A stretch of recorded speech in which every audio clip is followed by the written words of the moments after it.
రాష్ట్రంలో అనేక పరిణామాలు జరుగుతూ ఉన్నాయి.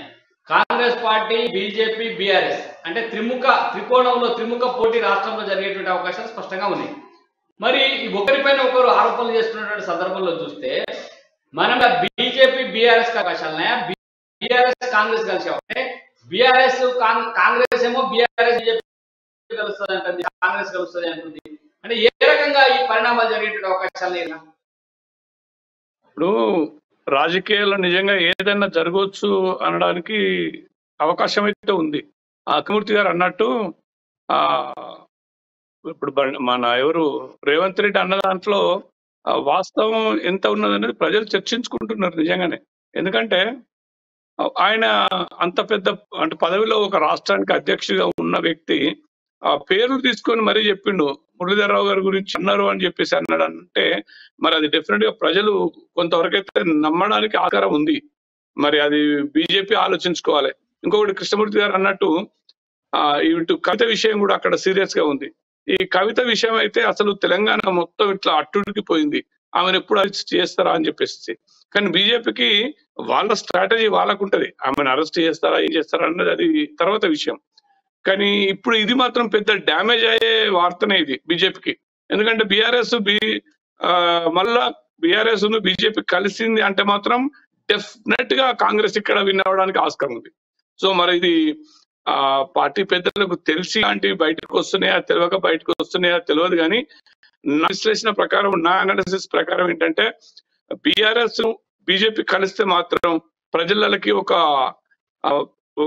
అంటే ఒక ఎట్లాంటి నష్టం కలిగించే సంకేతం అయితే వెళ్ళిపోతుంది.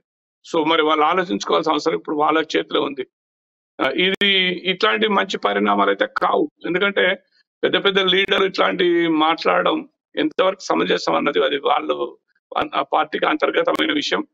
కానీ నష్టం అయితే జరుగుతుందని చెప్పి నేను చెప్తున్నా, నా అభిప్రాయం. అది డెఫినెట్ గా నష్టం జరుగుతుంది.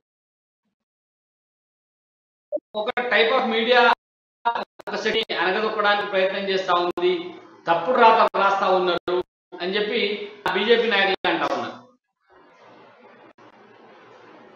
అంటే ఒక్క మీడియా ఎట్లా చేస్తుంది, ఇక్కడ పేరు తీసుకొని చెప్పిదా? ఇప్పుడు బీజేపీ ఒక మీడియా అన్నప్పుడు మరి మురళీధరరావు గారు చెప్పింది నిజమా లేదా అని చెప్పేసి ప్రజలకు చెప్పాల్సిన అవసరం ఉంది కదా. ఇప్పుడు ఇక్కడ పార్టీ ప్రెసిడెంట్, తెలంగాణ ప్రెసిడెంట్ ఇప్పుడు ఏం చేయాలి? బీజేపీ తెలంగాణ ప్రెసిడెంట్ ఇమ్మీడియట్ గా ప్రెస్ మీట్ పెట్టి ఇట్లాంటిది కాదు అని చెప్పేసి ఇమ్మీడియట్ గా ప్రజలకు చెప్పేసారు. లేదంటే అది డెఫినెట్ గా ఇది ప్రజలకి వెళ్ళిపోతుంది. అది కాంగ్రెస్ కి ఇది ఉత్సాహమే, ఒక మంచి టానిక్, ఇది వాళ్ళకి ఒక ఆయుధం కూడా. వాళ్ళు చెప్తారు ఇప్పుడు ఇక్కడ కేసీఆర్ కవిత అందుకే అరెస్ట్ చేస్తలేరు, వాళ్ళు కాళేశ్వరం దోపిడీ జరిగింది అని చెప్పేసి అంటున్నారు.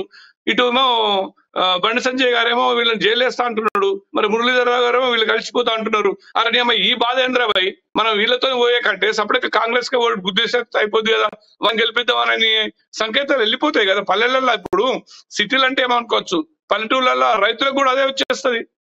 సో ఇది మంచి పరిణామం అయితే కాదు. దీని మీద నష్టం జరగకముందే ఇమీడియట్ గా యాక్షన్ తీసుకోవాలి. రాజమౌళి గారు, బండి సంజయ్ గారు అంటున్నారు 3 ఎన్నికలలో డిపాజిట్ రాని కాంగ్రెస్ పార్టీ ప్రత్యామ్నాయం మీద పోరాడే శక్తి బీజేపీకి ఉంది అని చెప్పి ఆయన స్పష్టంగా చెప్తా ఉన్నారు.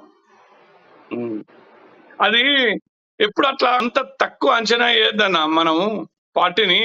అట్లంటే మరి బీజేపీకి ఒకప్పుడు 2 సీట్లే ఉన్నాయి, మరి వాళ్ళ 300 పైకి చిలుకు సీట్లతో భారతదేశం వెళ్తుందా లేదా? సో ఇట్లా తక్కువ అంచనా వేయడం అన్నది కూడా మంచి పద్ధతి కాదు. అది ప్రజలకు కూడా మంచి సంకేతం వెళ్ళదు. మనం విమర్శించాలి, విమర్శించడం తప్పులేదు. కానీ మరీ అంత చులకన తీసేస్తే ఇప్పుడు మనం ఈ ఆటలలో కూడా అంతే, అనామకుడు కూడా ఒక్కొక్కసారి ఛాంపియన్ అవుతాడు. సో అది కాదు ఇక్కడ.